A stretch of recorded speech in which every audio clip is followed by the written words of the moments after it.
Hi, I'm Kelvin, the creative guy. I'm going to be talking about creative today.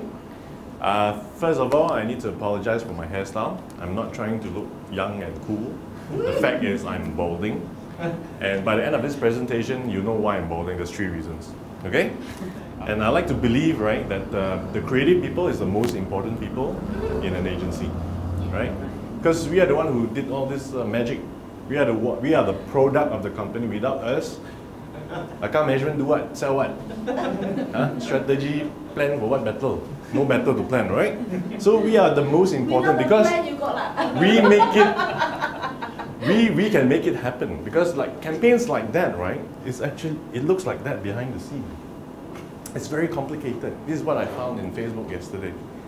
It's a lot of work, right? We have to come up with ideas, we have to execute it, we have to make sure the design is good, we have to talk to the clients to make sure we are meeting the brief, we have to align with the strategy.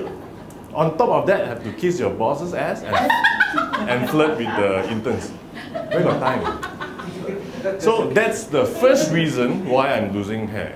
Okay? This is the first reason. So all of these are not done by one person, of course. It's done by a group of creative people, which I like to call them the creative heroes, right? And who are these creative heroes? They are copywriters, art director, interactive designers, creative technologists, web designer, animator, flash designer. All of them made this happen, right?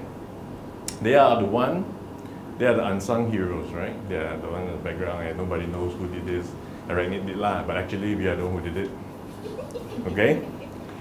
And in order to get a position like this in Arachnid, right?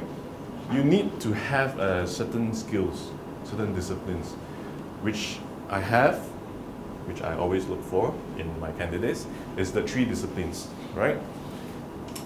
You must be good with your head.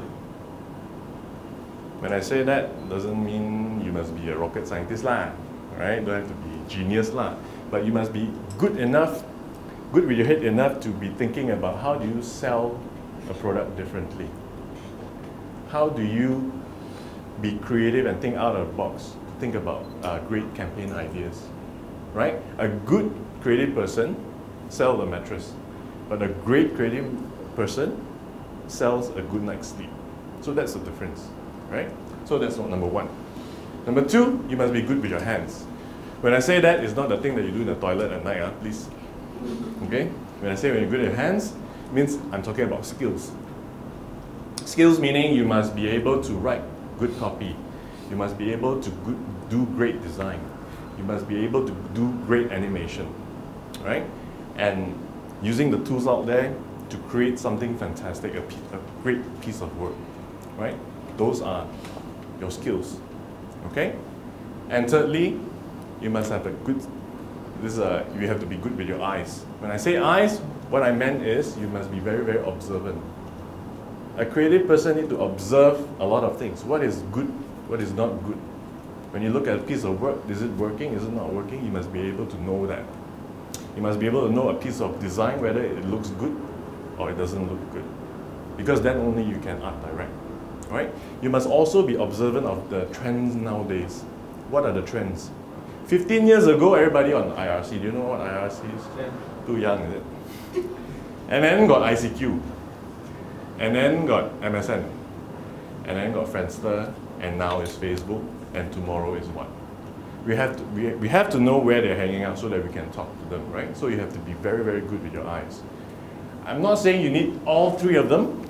I'm saying you must at least have 1 of them to be able to survive in the creative industry, right? If you have 2 of them, fantastic.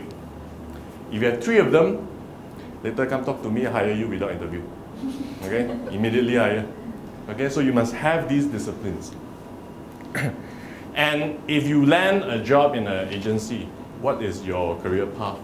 What will your career path be like?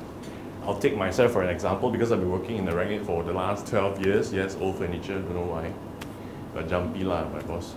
So I'm going to show you my path, just to give you an idea what kind of positions are there. Yeah? I started off as an interactive designer. When I was hired, I was cropping images, doing all the lame work. Crop image, crop image, crop image. very charming one. And then I got promoted to senior interior designer. No longer need to crop images, but now I'm actually developing websites.